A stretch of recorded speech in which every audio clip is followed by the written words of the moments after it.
If you just indulge your senses, try to be present in the world instead of being up in your head, if you just have the knowledge that you can acknowledge a thought that may be overwhelming you and just go, that is not a fact. It's not something that I'm feeling. It's just a conversation my brain's trying to tell me that's coming from some kind of physical place.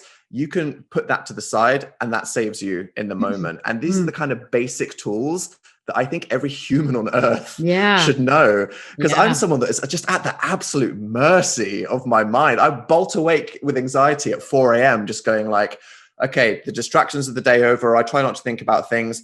And then you have that moment at night where the world falls away and without the distractions or anything, there's this moment where it's just you and whatever you've been pushing to the back of your mind. And suddenly it goes, hi, I want to talk to you right now. And it's just terrifying. This podcast exists because I love talking to people and I love going deep. The purpose is to plant seeds of inspiration. We enter a space of vulnerability and relatability. And what you realize is that we are so much more alike than we are different. To quote Ram Dass, we're all just walking each other home. And this show is just one step. I'm Danica Patrick, and I'm pretty intense.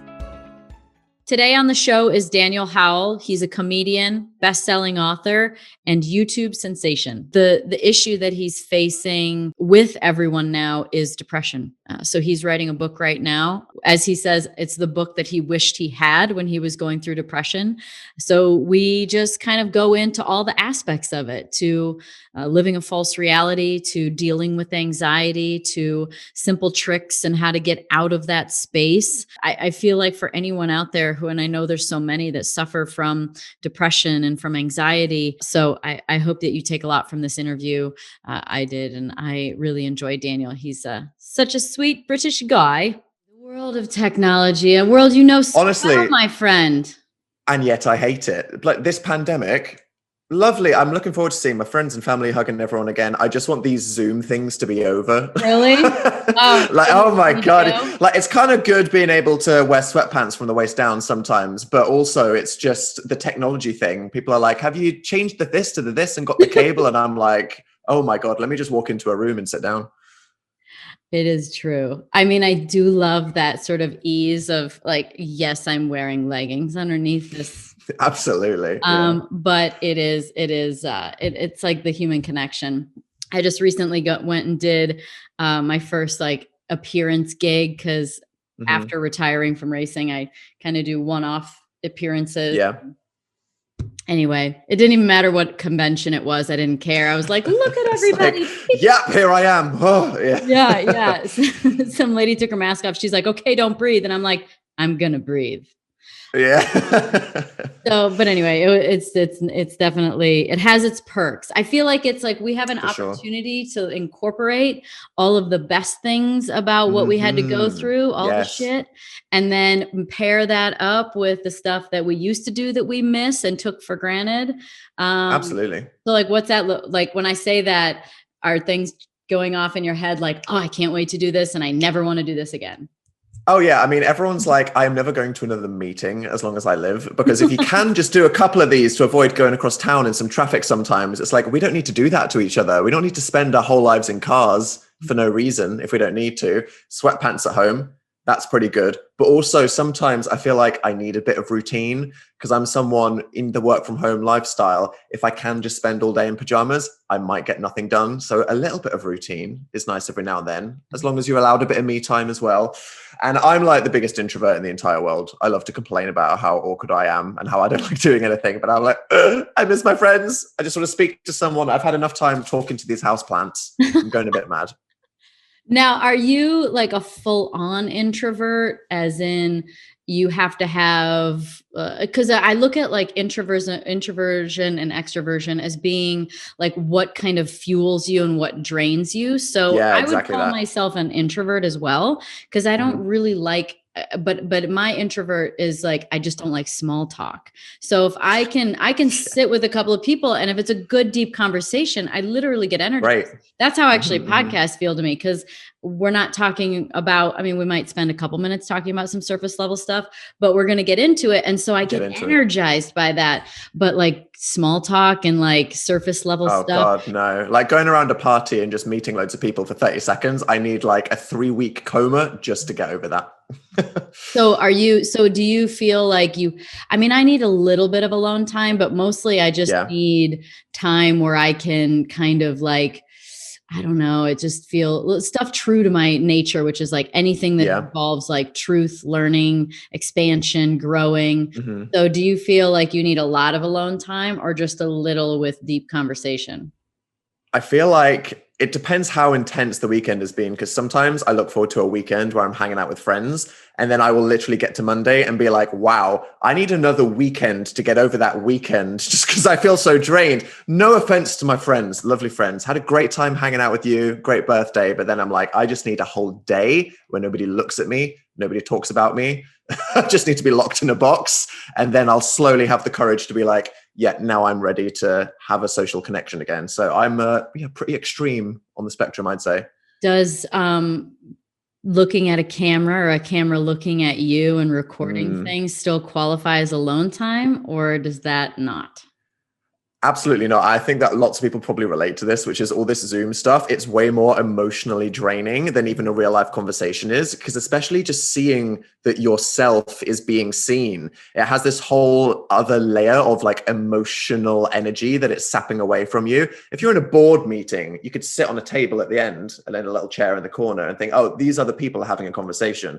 Whereas in a situation like this, it's like I'm being seen by everybody all the time. And the moment you click go, it's like, okay, I'm on. And then when it's off, you just go, I can finally rest. So yeah, it's easy. It's weird because it's like simultaneously easier and somehow really draining at the same time. Yeah. Do you think I mean, like it could just be from that small little feature, like the fact that I can kind of see myself, like I am looking at you, but my screen, I'm over here. So I'm in the corner. do you think that's all it is? Do you think that's like the big, oh yeah, like that's the problem? I think like philosophically and psychologically, it's really profound to be confronted with yourself and just to be aware that you're there. Like when you are just talking to someone, you're just really thinking about the other person and what's coming out of your mouth. But if you're like, oh my God, what are my mannerisms? Am I doing something weird? How am I sitting? What's my posture? Oh no, people are looking at me. What's my resting face like? Do I look sad? Do I look bitchy? What's going on? We don't need that. Humanity is already stressful enough. It's bringing up insecurities, probably, really, right? Oh yeah, like, and we don't need that. And even though we're sweatpants from here down, and we're not worried about that part of us, but we're thinking about like how our face moves and the things that we're doing. Maybe, I mean, I do so much Zoom stuff. Maybe Zoom needs to come up with a feature where you cannot be featured. Oh, I'd love it. God, that would just be the best day of my life. That's what I needed a year ago. It's too late now. I've been traumatized by it. Oh my God. When did you get so funny? Like, how did you, I mean, you're so funny and witty. Like, where did that come from? Yeah, I mean, my humor is just me beating myself up, which comes from, and I think, I don't know, it's one of those things where everyone has this kind of wall of humor that they build up, and really it's a defense mechanism. It's like, I'm going to make that joke about myself first, maybe, so that other people don't see the opening and go there either. And that's very much like, I will break the ice in the room by breaking the ice of, whatever personal trauma I think it's okay to laugh at 2 weeks after it's happened. And that's just how I've gotten through life. So it's like very second nature for me to be like, yeah, you know what? I'm an idiot sometimes, and I'm just going to tell you the most embarrassing thing that's ever happened to me. And if that helps other people relax in a way that, for me, socially awkward introvert, helps me relax, feel less intense about a situation, it's okay. But then there is the element of like, at some point, are you looking after yourself? Are you making all these jokes at your own expense? And maybe you're kind of just revealing an issue that you're not dealing with. And that has been, for me, for the last 4 or 5 years of my career, that conversation of, oh, right, so I've just been this clown my whole life, but then all of a sudden now I'm kind of talking more seriously about mental health. I'm writing this book about mental health, and this book isn't a silly book. It's not all jokes and stupid. Sure, it's got me in it. It's got humor in it to make it fun and enjoyable. But at the end of the day, it's a serious topic. And for each of us, there is that point at which you have to kind of get serious and go, what might be behind that joke? That's so true. There are Mm. so many people. Oh my God, I love that you're drinking water out of a wine glass. That's fantastic. I mean, I said I was clumsy. I have smashed every single glass in my house apart from wine glass. So now I just look like the bougiest guy. This could be vodka. You mean So you have you're no not, idea, that's but true. That's true. It is a little late. Are this is you in my England? lifestyle. I'm in England. Yeah. I'm about to move house and my life is falling apart. And I'm just hoping that lots of things are coming. I'm ready for COVID to be over. I'm ready to move house. I got this book coming out. I think a lot of people around the world are kind of at the end of their tether. And it's like, we need a bit of hope. We need to see some direction and forward momentum here. I don't know what England's seeing. And I know that shit's been a little sideways, especially in that, Europe and England. But things in the last like week have come to life. Like people are doing everything, doing all the things. And I'm like, what? This is so exciting.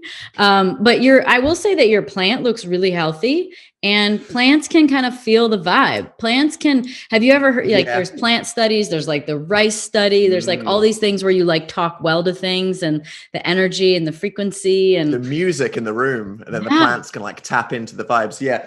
I mean, for me, I've had nothing going on in my life for a year other than trying to maintain a plant. And as you can see, I've tried to rotate it away from the crispy side just to keep up appearances. Because I'm like, if we're all locked down and I can't even keep a fern alive, what the hell am I doing with my life? So this is me trying to be like, right, put it on the green side. Everything's okay. I've got my life together. No one sees the brown. Exactly. It's cymatics. I was just watching a video on Instagram the other day, and I've seen many of them, but have you ever heard of cymatics? So it's like the sound paired with like sand, and you can kind of see the shapes that it makes. And it was this cool like 5-minute video, and it was using water, and it was using sand, and it was using all kinds of different textures to show. It even had like a stream of water with like a drum, and it'd show like how the water streaming down would swirl.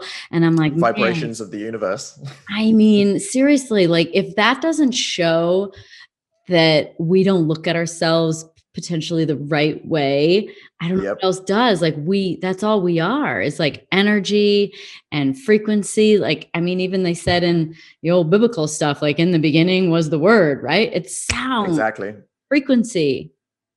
I mean, what I've realized from writing this book about mental health is that humans, we're really not that complicated. We like to think of ourselves as these magical, mysterious things. We're just complicated plants. We need light, we need water, we need oxygen.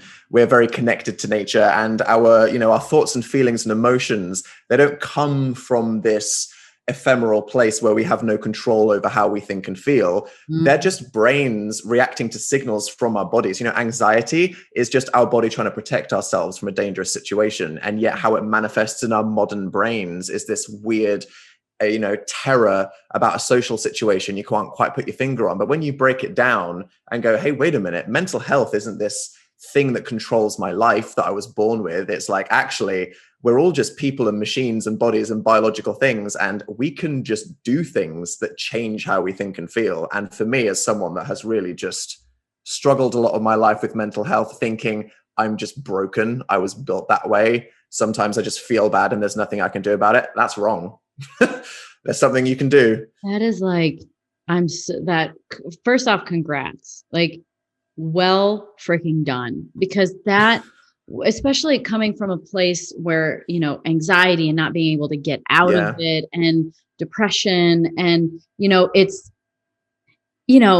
easier, that's kind of like the throwaway way to say it. It's easier to sort of blame a disease, but it's like, I understand that sometimes you're stuck in a cage and like you need things like antidepressants and therapy and things like that, and like to kind of help you get free. But to get to a place where you recognize that you are in control of this, and that the mind is kind of like the secondary passenger, and you need to retrain it. I mean, it's a lot of times, and I've done a lot of this stuff too with different aspects, not necessarily depression or anxiety, but other aspects of my life, of patterns that would show up. And I end up realizing, holy crap, this is my 6-year-old self. Yeah, those profound therapy moments. You're like, I'm not that cliche. Damn it, I am that cliche. I'm stuck in that moment from my 5th birthday party.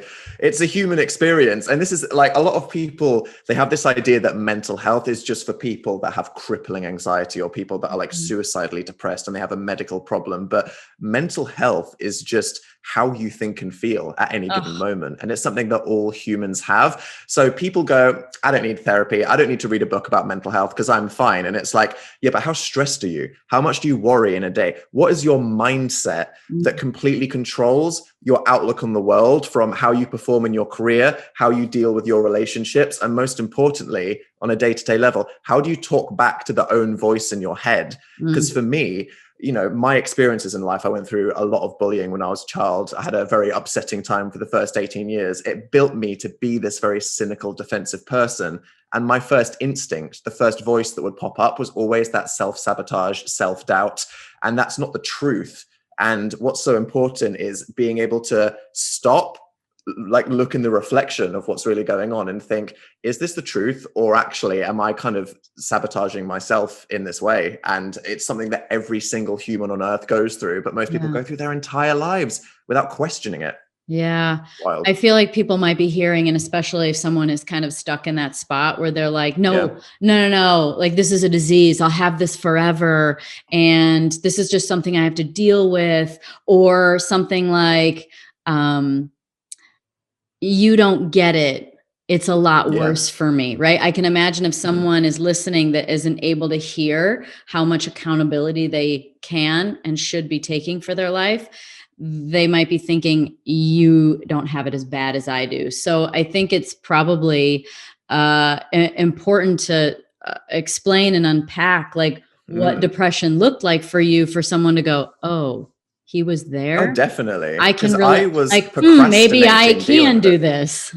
Exactly. And that was me. I felt like some days I would wake up and I would be in this like deep depression. I'd be like, I don't want to do anything. I just want to lie face down on the floor. And I would tell myself, this is just a bad day. It's a write-off. Like the whole day is gone.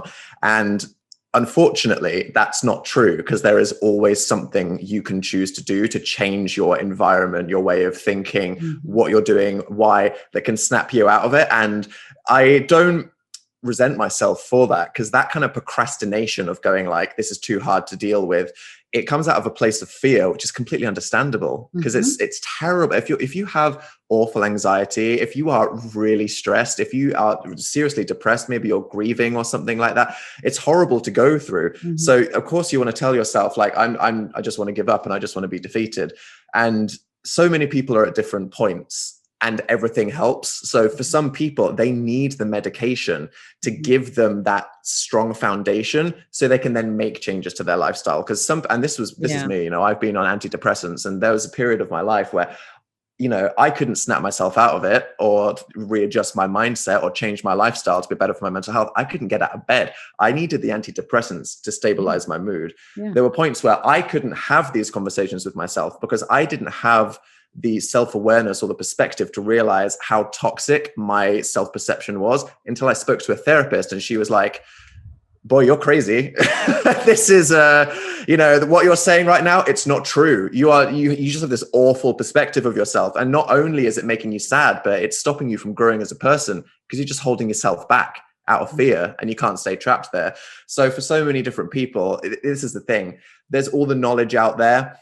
And when it comes to mental health, there's so much misunderstanding. It's like, is it a medication thing? Is it a therapy thing? Is it just, you know, knowledge and lifestyle changes? And it's like, it can be all of that. We're all built differently. You have to see what works for you. But the most important thing is you can't just let life go by without trying to make it better. Because when you make that change and you become healthier and happier, everything in your life just multiplies. What things fell away that you loved, things like that? Like what did your friendships look like? Like paint me a picture of kind of like, you know, the depths of depression.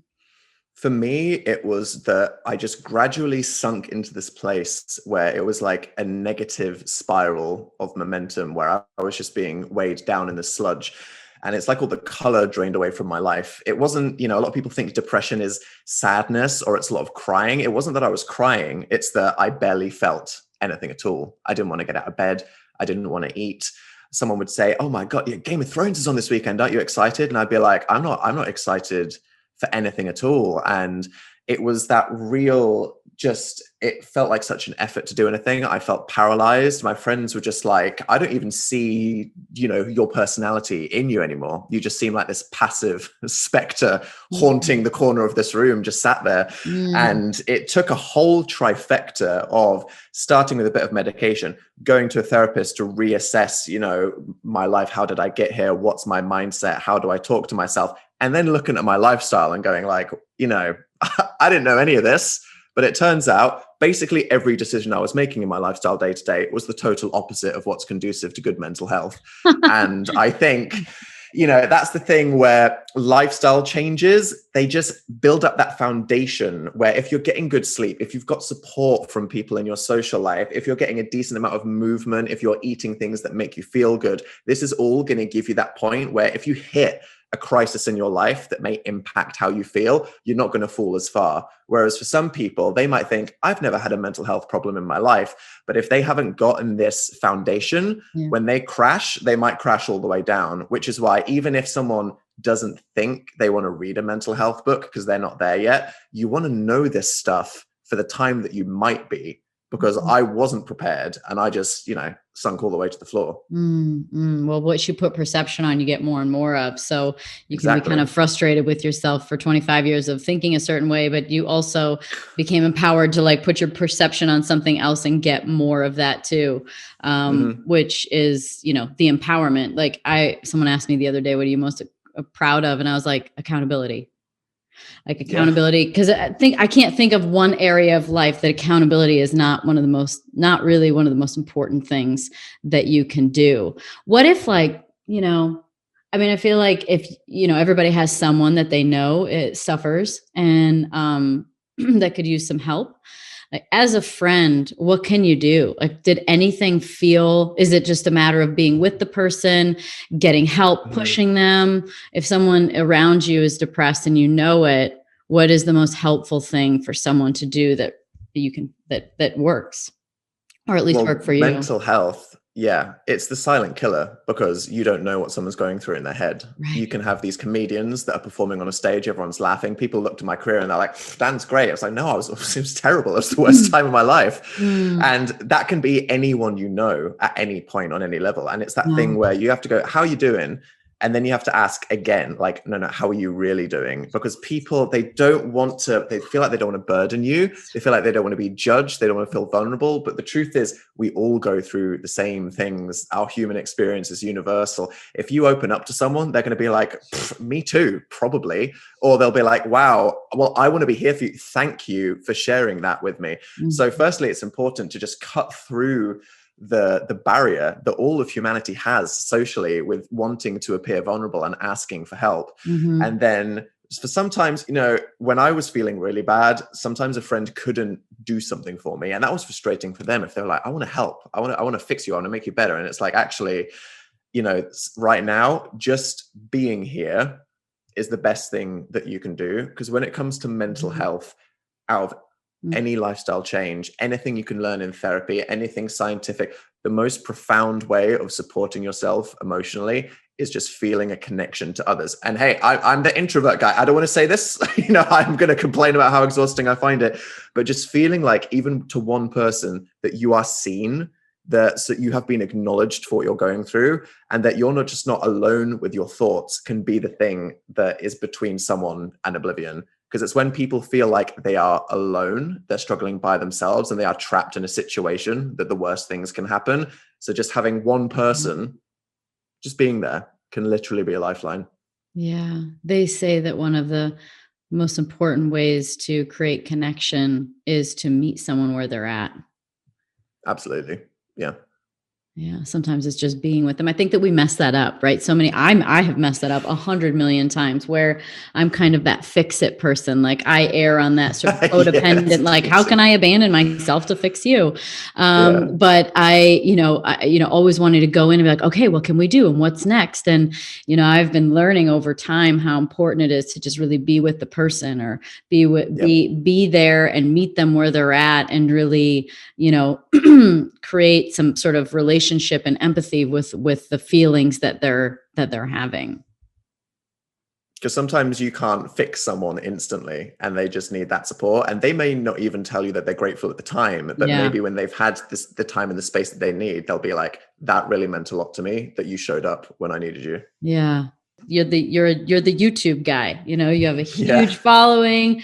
You're so funny. I mean, first off, I'm super curious, who does the edits? Because your videos are so like they cut away to moments, and you must do a bunch of you must spend a lot of time not only recording the video itself, like on camera, but then the cutaways that you go to, and who does that? It's so crafty. I'm starting with the fun stuff, but and then get into kind of what that led to. But I mean, what the heck? It's amazing.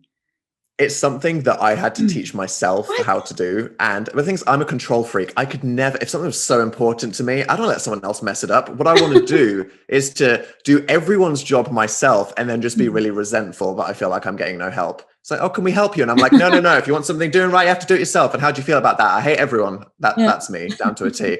But I wasn't always, it wasn't very slick. The thing with me is I started just doing these funny videos on the internet as a hobby when I was 18. And it was just me on my little laptop Googling, how do I cut clip together?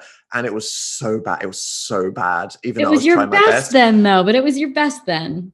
But all of it is just still there on the internet, because I got these followers and they were like, oh, no. That old stuff you did is so funny because it's so bad. You cannot take that away from us. And I'm like, can I just hide my worst stuff so I look really cool? And they're like, no, you can't. This is your thing, Dan. You just have to embarrass yourself forever. So my whole journey from being an 18-year-old with no plan, just doing it to make fun, and it was awful, all the way up to what I'm doing 10 years later. It's just crazy that my whole journey, not just as someone, being creative, learning to edit, filming and writing or whatever, but as a person, my life in real time, from dropping out of college to moving to London to where I am today, it's all just there out in the world, which is a very surreal experience for how I perceive myself, which I feel like a lot of other people don't get. You mean because you're introverted, yet it's out there and on the internet and a big deal. People on social media with their comments, they tell you how they perceive you. And that's something that you may not realize about yourself. And for me, particularly with my mental health journey, that was one of the most profound things, because I've always just had my own view of the world, which comes from that very dark, cynical, self-defensive place where I'm always expecting the worst from everyone. And even before I started talking about mental health in what I did on the internet, people will go, hey, this funny video that you made, it really made me feel better on this terrible day. And I was going through something and you cheered me up. And I just want to say thank you for that. And I was literally not used to having what was actually just a fair view of who I was as a person. It wasn't even endless compliments from people. It was just people just saying, hey, I see you for who you actually are. Here you go, Dan. And I'm like, this is news to me. So it's only because my career and social media and comments from people and meeting, I'd go on tour and people would open up to me about these things. They'd be like, oh, this is how something you talked about helped me. You talked about mental health. And then, I've gone on this whole journey. It's only because of what that opportunity has given me for self-reflection that I was able to grow. If I'm imagining a universe where I didn't have this, I'd probably be stuck in the pit. Well, the first thing that came to mind is vulnerability. You're like, can't I just take down the stuff? So first off, you were vulnerable, but then second off, it makes me think of something that you said earlier, how being human being is kind of simple. It's actually quite simple. And the thing that I've been thinking about a lot lately is that very concept that being a human being is really simple, or being a human is simple, but the experience is complicated, because everything in our reality, which you just said, is showing us who we are. So people are out there saying, I see you, Dan. You're funny. I see you. You're this, you're that. And it's all information about you. But yet the complicated part about being a human is that we can't see ourselves. We literally can't see ourselves. So everything in our reality is information about who we are. And so it can be direct, like, Dan, you're this, but it can also be something like you observe a situation and you judge it, or you're triggered by it. That's also just information about you. If you judge something, you probably would never let yourself do it, which is why you're judging it. If you're triggered, it's probably because you've got some unhealed aspect from childhood that needs to be fixed. And so it's like, yes, it's like, it's simple, but it's complicated because we can't see ourselves.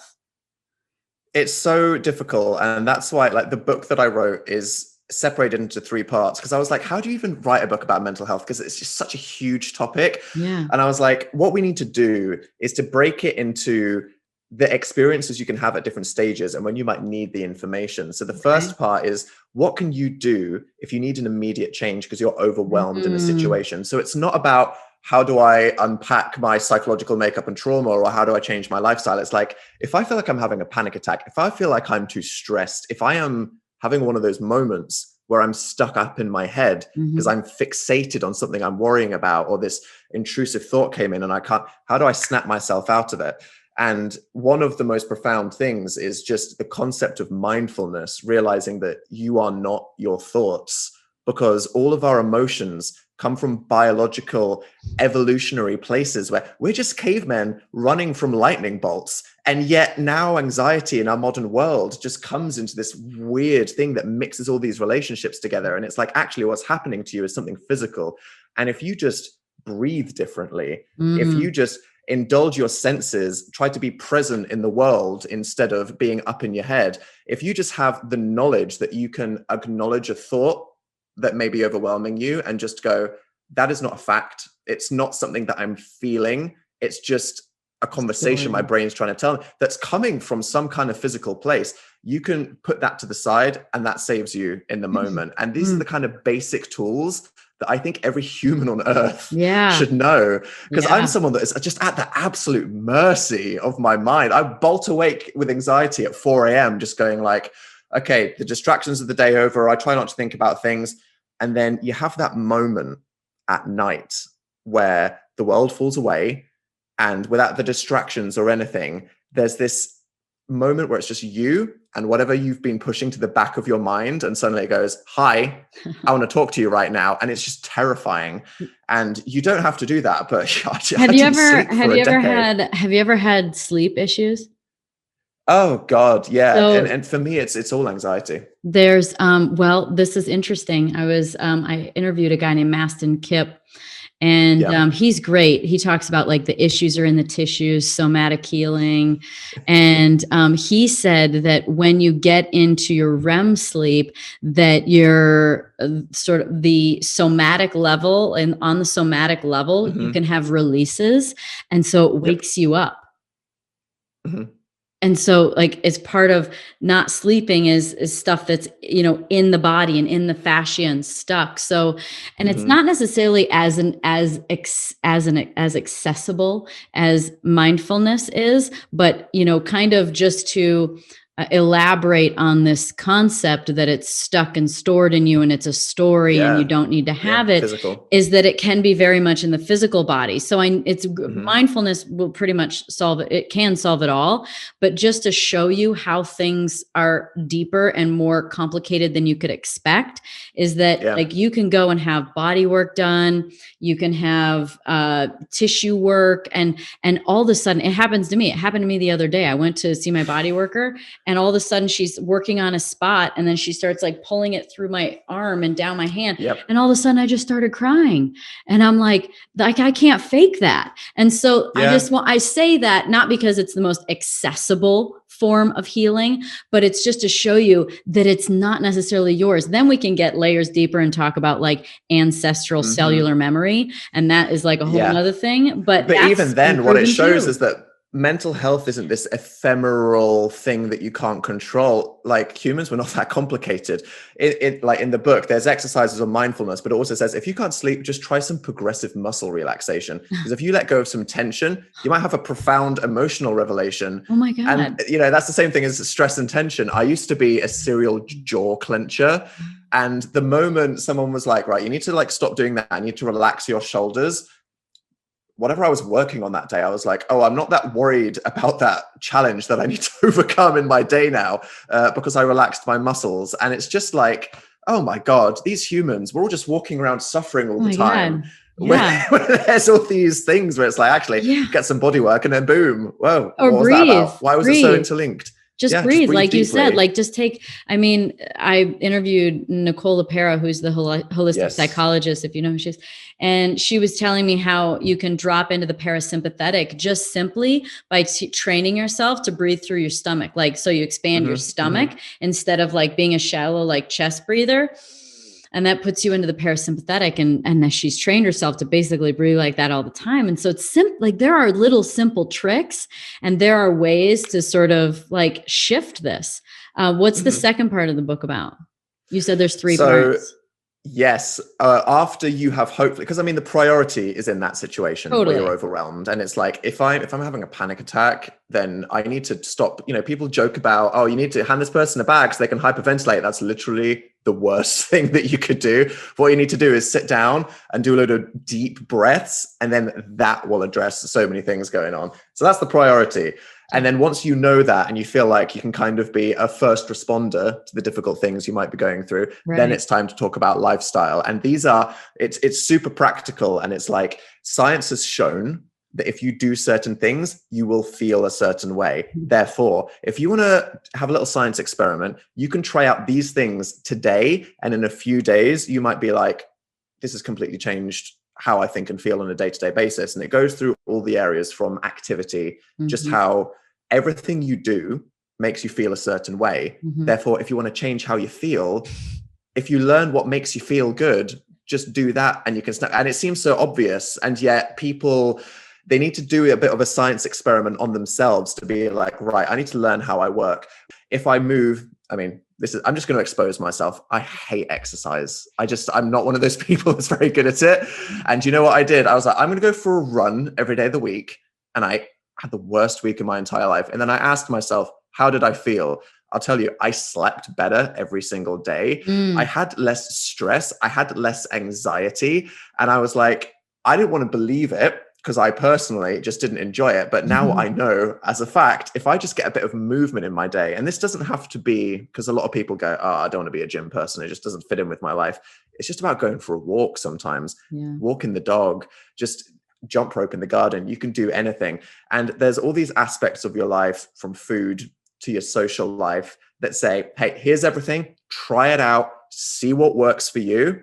And then you've got that base level where you are supporting yourself emotionally, so that psychologically, where, you know, you've got these tools to deal with your mind. If you want to start talking about trauma, things that triggers you, therapy, that's a much longer, harder journey to go down. But at least now you've got the ground floor up, which is something that to this day, I'm still trying. I wrote this book. I'm not doing everything in it because a lot of it's very difficult to me, but at least I know it's true. So when I'm like, oh, I have no right to feel this bad, yeah, I know there's something I can do about it.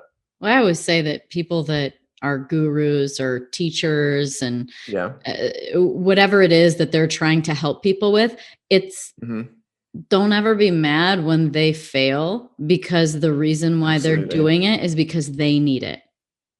You have to do it with the right attitude. You have to have the right mindset going into it, that you're not setting yourself up for failure and then you're going to be disappointed. You are trying to challenge yourself to overcome something, and you should be proud of yourself just for the effort. If you tried something and it didn't work for you, that's not a failure. You learned something, and that's positive momentum. And so much about life is just about your mindset and how you perceive things, and whether you let yourself get led down these rabbit holes of negativity, or whether you just, you know, flip your perspective and go, actually, learning opportunity. It's a challenge. It's something I can overcome. I'm on the right path. Yeah. Start to recognize those moments when you spiral, you know.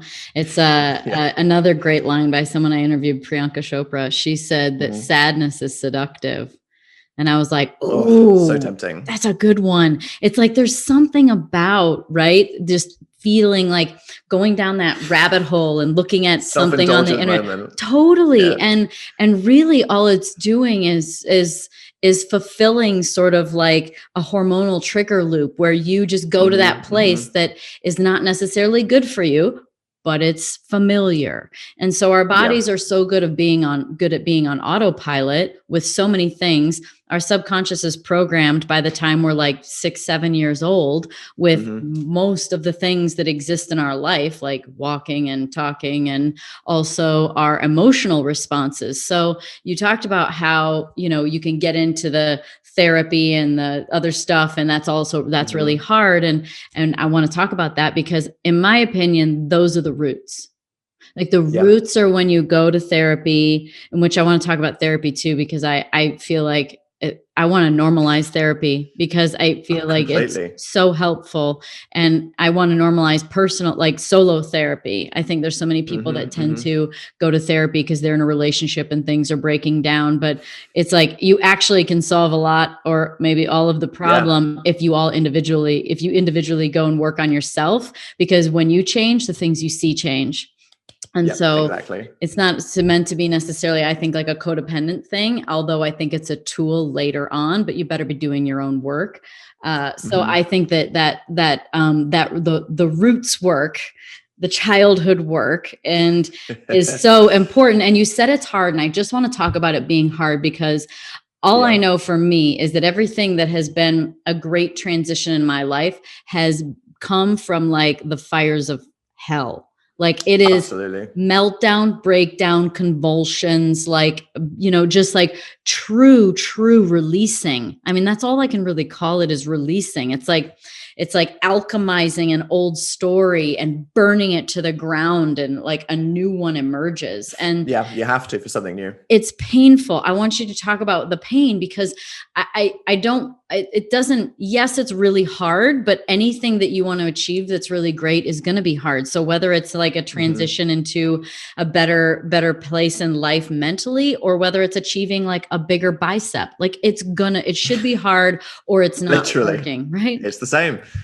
I mean, it's that whole idea that breakdowns are actually breakthroughs. Because if you've hit a point in your life where you're at this wall and then suddenly there's this moment of confrontation within yourself, that means you're finally progressing something, because the natural human instinct is to run away from something difficult or painful. And it's the same fear that can cause people to procrastinate anything from starting an essay if they're feeling lazy about their homework. Oh, I don't want to do it. I'm just going to play video games. You're scared to start because you don't want to do this difficult thing and you're going to fail your class. You're not lazy. You probably care about what you're doing because you're scared about it. It's just the fear that you need to overcome.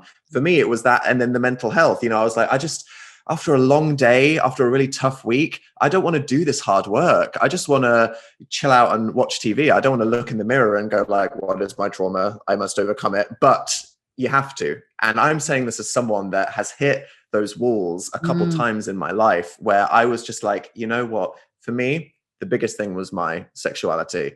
Because I knew from a very young age, I was probably some kind of gay, but I grew up in a very homophobic environment, super macho, super aggressive. I went to an all boys school and everything about it indoctrinated me. It was this brainwashing that just said, this is something bad.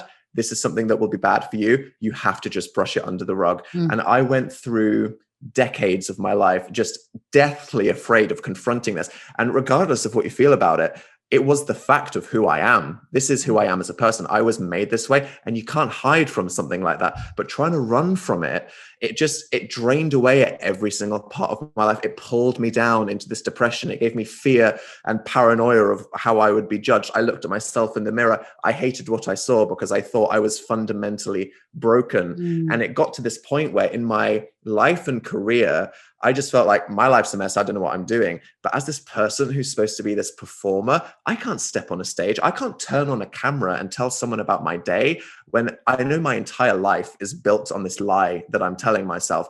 And I very dramatically, I just disappeared for like a year from the internet because I was just like, I cannot even create anymore. I cannot bear to open a little notepad file and then just write a word because every part of my body was just screaming like, you just can't do it anymore. You just can't do it. I really tried to just brush it under the rug and then it couldn't happen.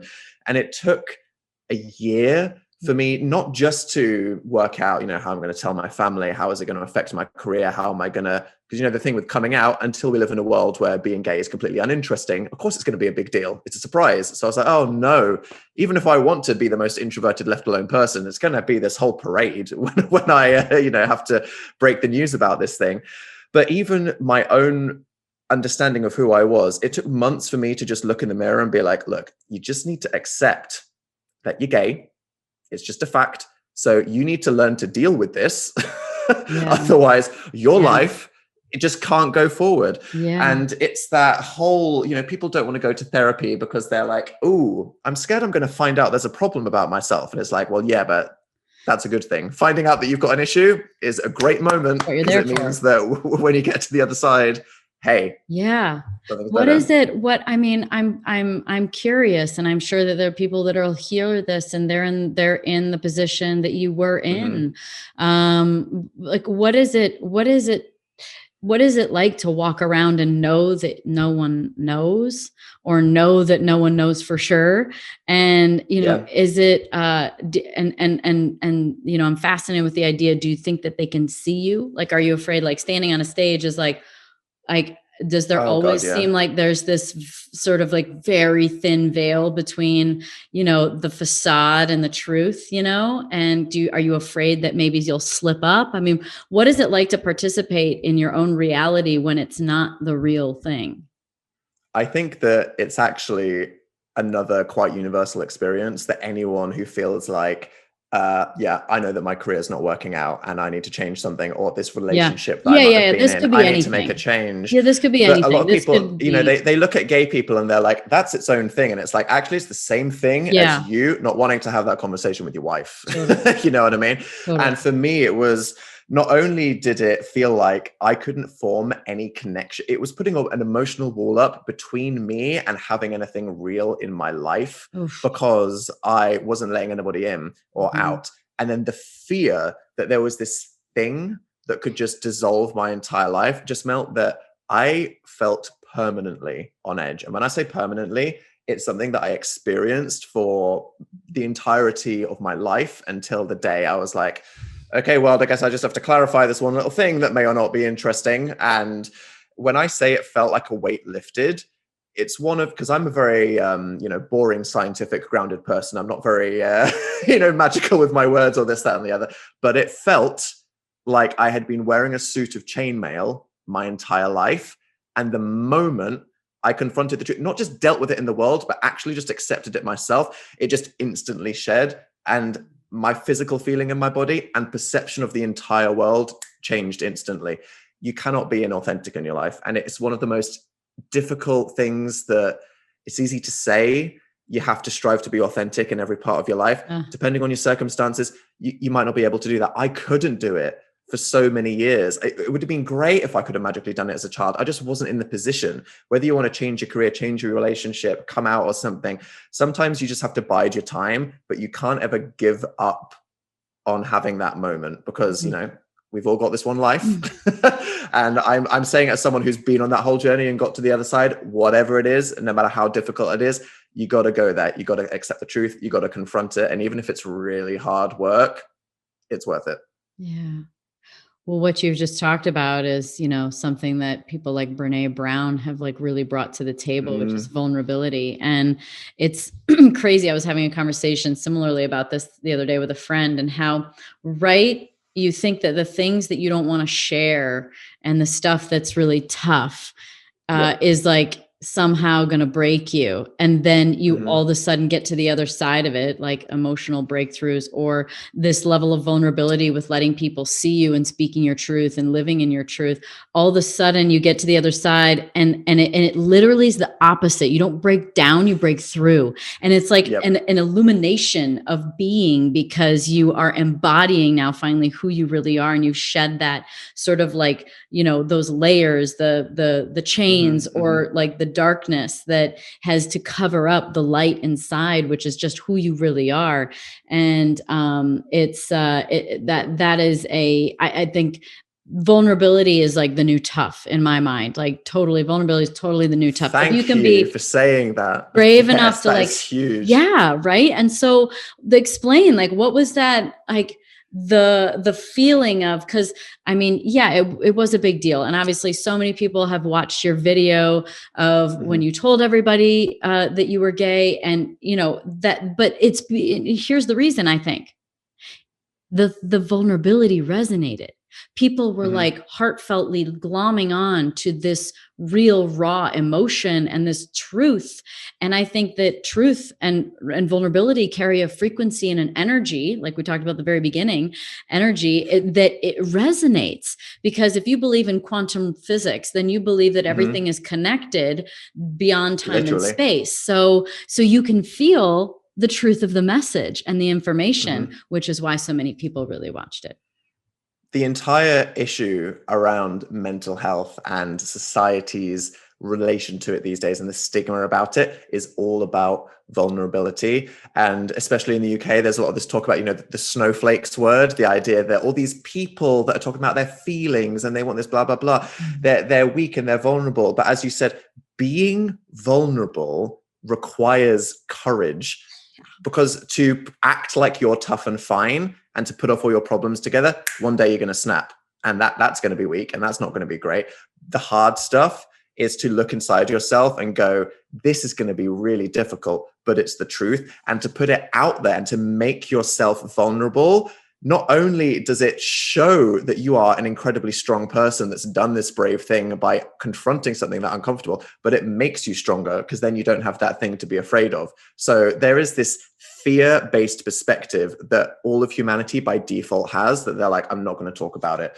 I'm afraid to talk about these things. I shouldn't share this. I don't want to be a burden. I don't want to be judged by others. When in reality, and I can say this as someone who's just felt it myself, it's the complete opposite.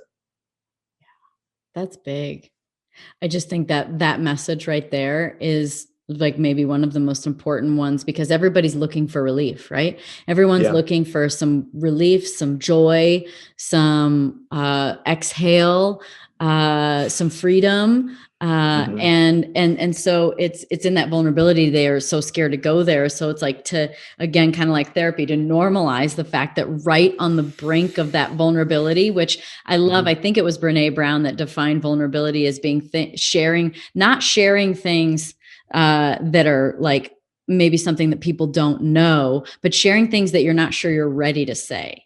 Because otherwise you're just telling a story. So if you share, it's like that moment when you get ready to say or do something that's like, I don't know, that's the one you like got to step right into, because that's something that is actually vulnerability, because you're kind of not sure how it's going to go. Yeah. Otherwise you're just telling a story that you just maybe haven't told yet. And that's what I'm great at. My whole little comedy clown career was me going like, here's a bunch of stuff I want to talk about. Well, what about that thing you really don't want to talk about? Not yet. And yet when I got there, it happened. And as you said, with solo therapy, everyone I know and mental health conversations about it, it's come a long way even in the last 5-10 years ago, because the perception of it would be like, oh, you're on anti-anxiety medication, which is completely normal. It's completely fine. So many people are doing it. That's crazy pills. Or, oh no, this person's taking a mental health day. Ooh, they're having a breakdown. And it's like, that's all misinformation. It's not true. We need to have this so much better educated and less toxic perspective on this universal experience of what we all have going on in our minds. And even when it comes to therapy, people think, I'm not completely having a breakdown. My life isn't a complete mess. I don't think I'm this walking, talking, traumatized person. I don't need therapy. Every single human on earth needs therapy, because when you talk, and it doesn't, what it is, and you're breaking it down, is you're actually just being honest about your thinking and feeling with someone who's there to talk back to you. Like me in the YouTube comments, the people giving me that perspective. It's just someone going like, okay, I'm going to tell you what you are and what's happening and saying. And you just have these profound realizations. And I don't want people to think mental health, books, podcasts, anything about it, it's not for me because I'm not at that place yet.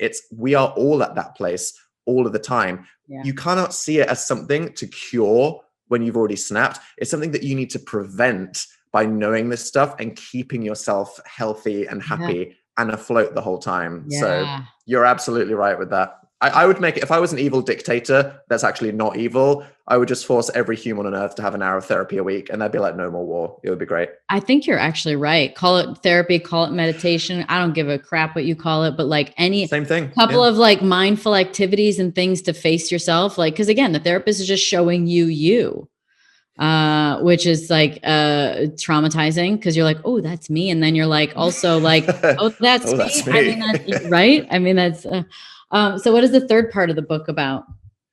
It goes all into that hard stuff. So it's like, hey, Therapy, yeah, it's going to be long, it's going to be hard. It may even be hard to access depending on where you are in the world, how much money you have, this, that, and the other, because that's the whole thing. Medication, love it. For some people, it's a privilege that they can even be medicated to get them through a tough time. And it's that thing where here's the knowledge, you got to apply it to your own life.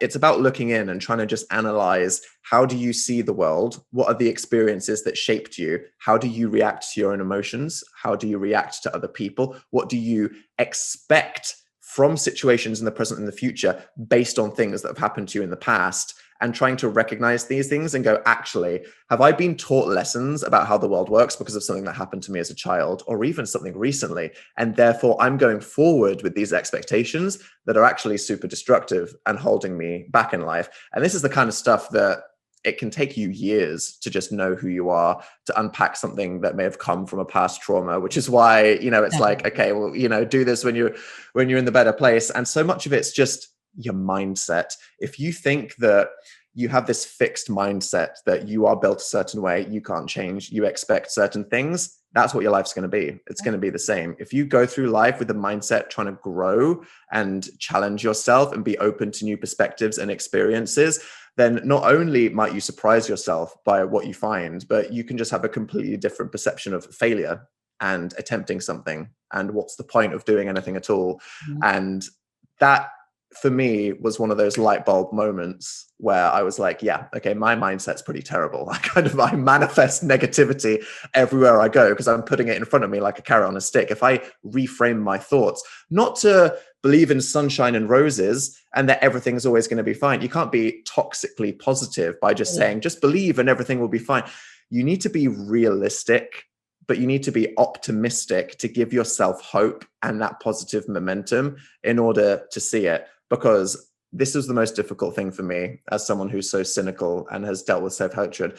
But if you practice self-gratitude, if you look around at the world and be thankful for the things that you have, if you allow yourself to be proud of yourself for the things that you're good at and the things that you do, that will actually make you better as a person, as a friend, in your career. And it's tough for me, as this British guy, I'm like, no, don't let the positivity in. It's going to make me weak. But actually, it's just the truth, and it makes you more efficient. So you can struggle as much as you want, but realistic optimism is actually the best way to go. Well said. I know that at the beginning you were talking about your humor being self-deprecating humor that is kind of like hiding in plain sight, hiding issues in plain sight that you just don't really want to deal with. And you kind of, you steal someone's ability to sort of go there because you called it out first, right? You kind of like, okay, can we go now? Kind of thing to the issues. So I'm curious, like you're writing a book and is there a transition for you with your career and the things that you do that you're really excited about that have come on the heels of, the work that you've done and the opportunities that you have now? Or is there some level of like, look, I have now disarmed all of the jokes because people know they're real, or, or I've just healed so much. I don't have as much to self-deprecate about. So maybe is there some kind of transition that's just happening, some kind of alchemy in your own being because of healing? 100%. Comedy and tragedy, it's that horseshoe curve where eventually their butts touch at the bottom because really something's only funny because it's wrong. And therefore there's a contrast and there's humor, and really every single joke, there's a butt of the joke. And for me, that was always myself. And it's, as I said, only because I am an entertainer, I'm putting things out there. And I'd meet people after a show and they'd go, hey, you did that thing. Here's my reflection of it. Did I realize there's another step here? Because as much as I wanted to keep it professional and silly and just funny and not go to that deep, dark place, someone would tell me, whether you like it or not, that resonated it with me this way. So that's the power that you have. And really, that's the power that all of us have to share our stories and to connect to other people. And as time went on, definitely, because like the book, it's not a comedy book. it's a serious book about how to sort your life out. I am here as the guy that is writing it in a funny way, using myself as that, punching bag. I'm like the mental health martyr. Anything that you think, I've got a great example of how I wasn't doing that, to say, yes, this will start the conversation by making you feel less weird. If I can make that joke to open the door, to break that barrier down for you, and then there's a truth behind, that's fine. You talk about healing. I'm not completely healed. I know what my problems are, and that's half of the journey. Regardless of whether I wrote the book, regardless of whether I've been on any journey, I still need to work on the issues. So I don't think I'm going to be completely strapped for comedy material for the rest of time. But I think joking about these things is okay as an icebreaker to start the conversation, and to, most importantly, make people know that they're not alone in their experience. Because if someone's joking about something, you're like, you can't joke about depression, be serious. It's like, well, at least this person is acknowledging it, and someone else is seeing an example of someone else going through that. What you can't do is just leave it at that. Once you've shone a light on something, you go, okay. And now the hard part. Is that why you're writing the book? Do you feel, feel like a call to sort of, or is it part of the therapy? I am writing the book because it's the thing that I wish I could have read 10 or 15 years ago, because I could have just written a book of funny stories about Dan's life and that would have been easy for me. And it would have been fun. It would be a lot more self-indulgent, but I was like, no, actually, I'm gonna do this for myself in the present, and I'm gonna do it for all the people like me that I know are out there, that maybe they might not have to go through 10 years of questioning and suffering and just banging the head against the wall if we just put it all out there. So I hope that, if I can give back in any way, you talk about what's going to make you feel proud in life, what are you most proud of? And for me, it's that no matter what I like to self-doubt about or think about the meaninglessness of the universe, even the lightest entertainment that I've ever done, if it's made someone just feel better or crack a smile on a really bad day, then that's like, hey, I can't even deny that I've done something good. And I need that. I need irrefutable proof that no matter what, I cannot say no to it. And it's just, at the end of the day, if all of this has been for something, sure, I'll allow myself to enjoy that feeling, because there's no time for altruism here. Okay. We're not doing good things and then trying to be all pious about it. Go, no, if you're a good person, if you do good things, if you make the people in your life feel good and that makes you feel good, that's how things are supposed to be. Oh, that's it. That was literally the last thing I was going to ask you, what you're most proud of. And you just said it. So thank you. This will be a really big deal that you're taking this time and opening yourself up more into more vulnerability, even if it's into just like a serious space instead of being funny. Right. I think there's some level of vulnerability of going, no, I'm serious. I know you said I'm serious. I could be right. Like there's like some aspect of like, ironically, I'm quite stressed and anxious about this book being out there because there's so much of me in it. It feels like I'm like, oh, am I really about to put this out there into the world? But I, just have to remind myself of why and what it's for. So yeah, well done. Hopefully it's a good idea. Thank you. Well done. Oh, so have you been to the States very much?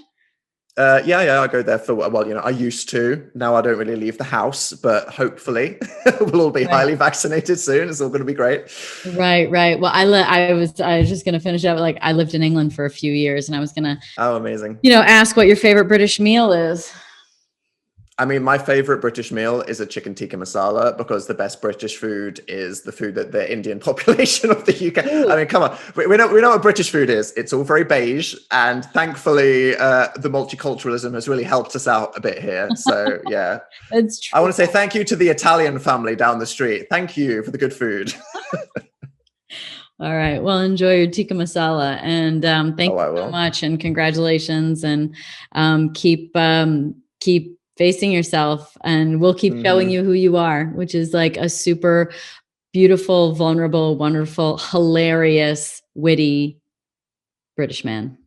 Well, thank you for saying that, because I would literally never believe it. Thank you for having me as well on something that's so inspiring. And the fact that you use your time to have all these conversations, it must really be so transformational for so many people. So I'm proud of you as well. Thank you. Thank you. Thanks everybody for listening to the Pretty Intense podcast today. I hope you enjoyed it. If you like what you heard today and you want to hear more, please click on the subscribe button.